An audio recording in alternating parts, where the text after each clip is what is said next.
Good evening. I hope you are well. Nice to see you all here tonight. My name is Melissa Slemp, and I am hosting Discover How to Avoid the Holiday Stress and the Weight Gain. And I hope you've enjoyed these last 3 days and the information and the videos that have been in your inbox, beginning actually on Saturday, and then Sunday, Monday, Tuesday, and then again, you will get some follow-up emails, including a copy of this recording. So if you're not here live, you will get this in your inbox. Of course, if you see it in your inbox, you're going to know that you weren't here live. But either way, I'm happy you're here. And we started off the weekend on Sunday looking at your current holiday stress levels. And it was kind of a check the box list of scenarios that tend to get in the way for most of us, especially when you're living with diabetes, because these are experiences that we can face and feel that can make the holidays feel more stressful. So I hope you had a chance to look at that and to dive into that journal that you had access to. Hopefully you printed that out and you made it very readily available to keep on tabs. And it's the case that life got in the way, you got busy these last couple of days, use that as a tool. And maybe you get to it another day this week, whatever that looks like. No judgment with that. And I would love to hear from you, no matter when that is for you. So if and when you do get to these challenge questions and the prompts that I guided you through, send me an email back. Just let me know. Just let me know if you have any questions, if there's any way that I can help encourage you. So we talked about, I'm just going to kind of read off a few of them that we had a chance to put a check next to the box. Things like you're getting off your sleep routine because of holiday and social events, and overeating at holiday parties because it's food we don't generally get to eat. It's, whether it's sweets or nuts, it's still things that we have to factor in for our blood sugar. So that's something that we all realize. So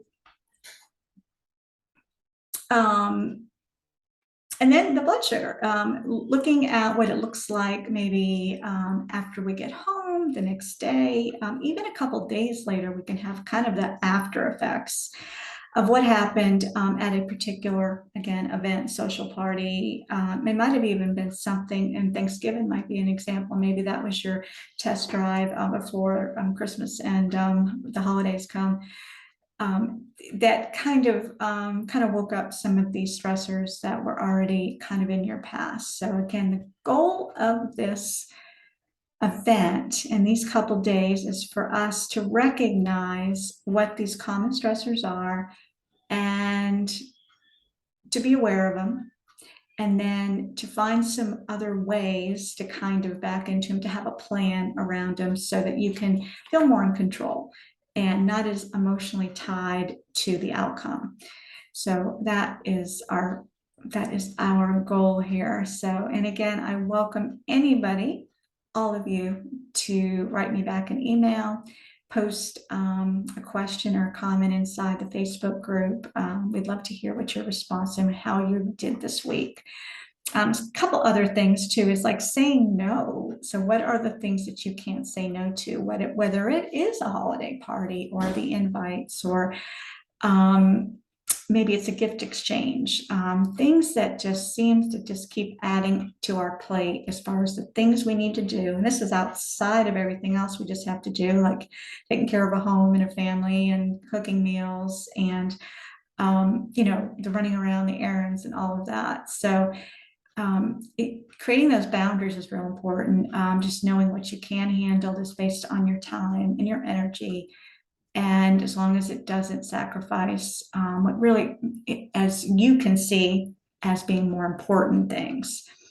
So those are just a couple of the things. And the next thing we did was take a walk. And that might have sounded silly and easy, and it was easy. But it's an example of something that you have accessible to you and that you can schedule and make intentional purpose of doing. And this is just a practice, because you're going to have, and as you know, through the holidays and after the holidays into the new year, you're always going to have instances where you're trying to schedule things that are going to support your health. And then we talked about these as well. Things like making sure we're staying hydrated, right? So I always have my water with me, and moving our body and prioritizing sleep and having some fun and having enjoyment in your life and having good supportive people in your life, which is really, really important for all of us.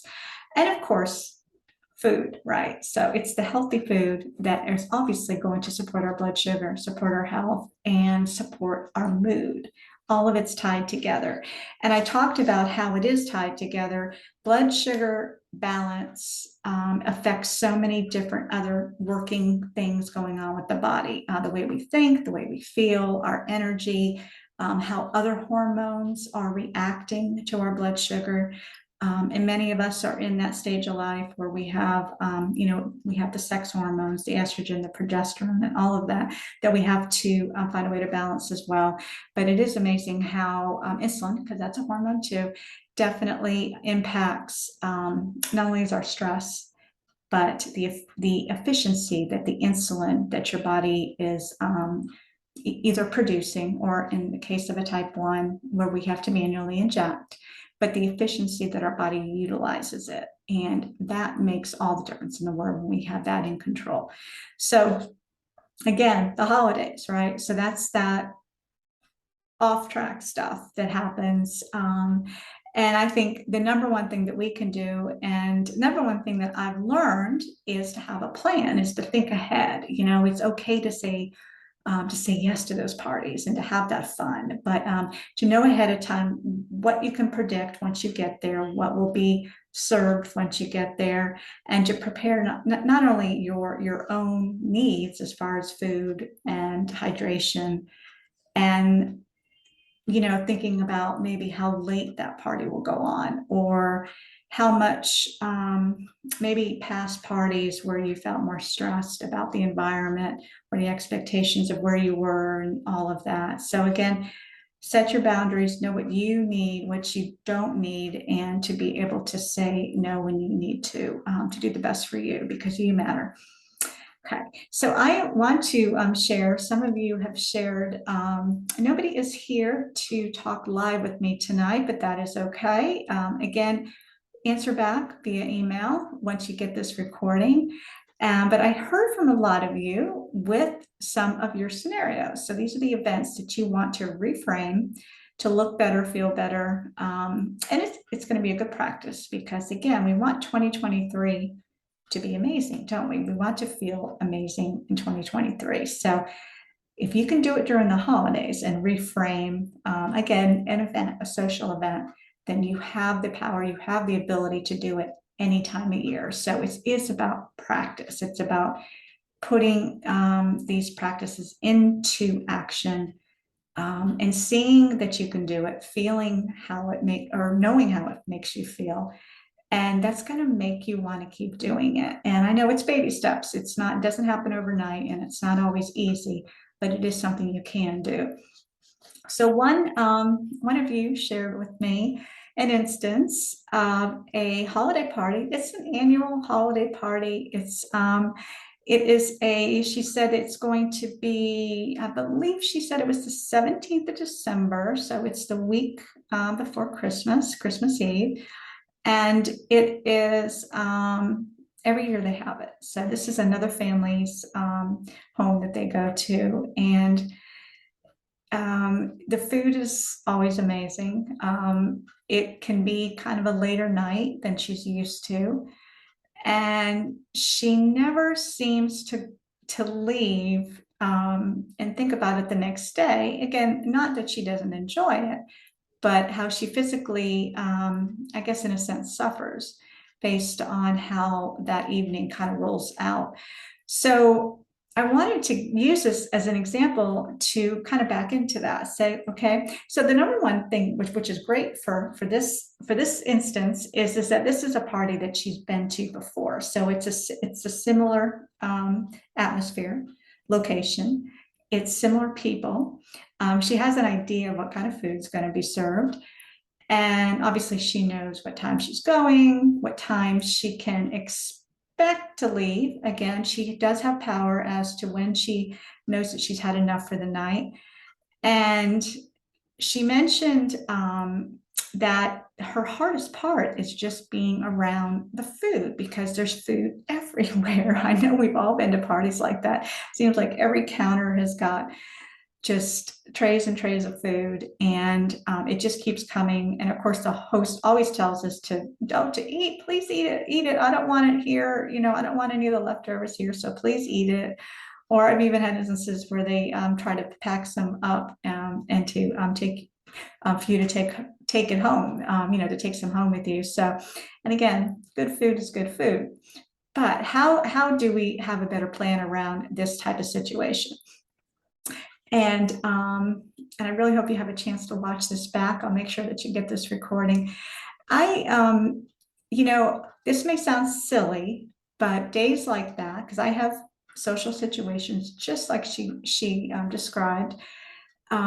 It's really about making that plan, definitely sooner than later, but that day, so really hydrating that morning, starting that morning, get a workout in that morning. Again, moving the body's going to be more efficient with whatever food she decides to indulge in that night. And obviously the night before, getting a good night's sleep. So again, thinking ahead, planning ahead, knowing what that next 24 hours is going to maybe kind of manifest. And this may sound silly, but eat something before you go. How about that? So maybe mid-afternoon, maybe a couple hours before you go, have an amazing plate of vegetables. How about that? So really fill yourself with some nourishing food. I know that if I mindfully do that, I can better enjoy the meal later that night if I knew that I already kind of checked the box with the good healthy food and my body is feeling good. It's going to appreciate those nutrients that you did get in, that you got into your system earlier in the day. And it definitely helps with what you might indulge with later, not to mention how it impacts blood sugar again. So have a plan. Think ahead about what you expect to eat that evening and to really treat yourself to maybe less food, maybe fasting for a few hours or maybe half the day or whatever, again, whatever that looks like for you. And if you have more questions about really specifically about how you want that to roll out, I welcome you to message me back specifically and we can talk right down to the nitty gritty as far as how you want that day to look for you. I'd be happy to help you. So that's just one example, right? I've been hearing a lot about holiday parties at work, right? So those are the ones where, and I think this is where maybe the stress comes in because I've always thought it was a little, it can be a little uncomfortable, awkward, maybe socializing with people you work with. It just, again, it depends on, that whole dynamic at your, within your workplace. But that's something that can be stressful because it's kind of, you don't really know what to expect. But again, make a plan, kind of guard yourself, or I should say equip yourself, not guard yourself because you want to have fun and you want to be yourself, but just equip yourself. Again, thinking ahead. And if you know it's going to be a very rich night of food and maybe alcohol and things like that, again, have a plan, stay hydrated, hydrate with water throughout the evening. And again, this is something that I have done personally, which does help, is there always, obviously there's an area where the food is kept, the food and the alcohol. There's always that room, that area of the home or the office or wherever this event is held and hosted.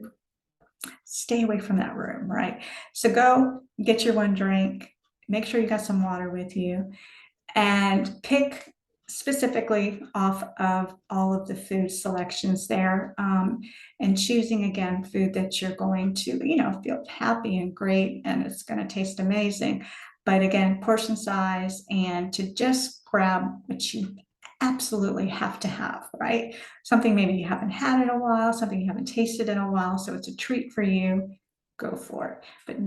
But don't forget to factor that in, right? Very important.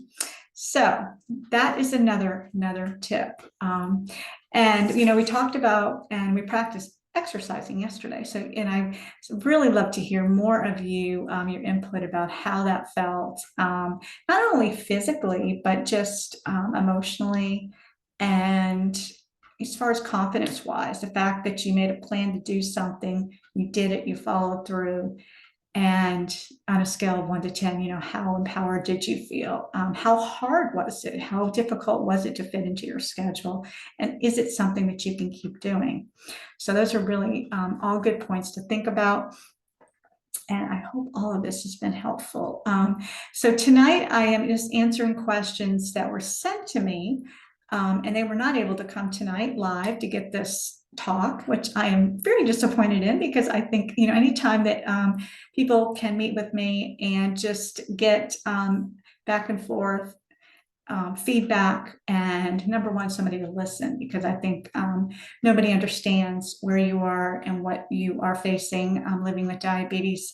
Nobody understands that better than somebody who's done it for many years myself. So I'm definitely a good ear and a good sounding board to toss it up against and to get some honest and helpful feedback to make things easier and more positive for you, again, management wise and emotionally and lifestyle driven. So I'm always here for you. So you will be getting some follow-up emails. Again, this recording, as you're watching it, will be in your email, and you will be getting some invitations. 2023 is coming right around the corner. We still have New Year's to get through as well. So again, a lot of these practices are going to be carried through New Year's Eve and New Year's Day. Again, more opportunity for food, social gatherings, alcohol, all those things that can kind of get us off track quick.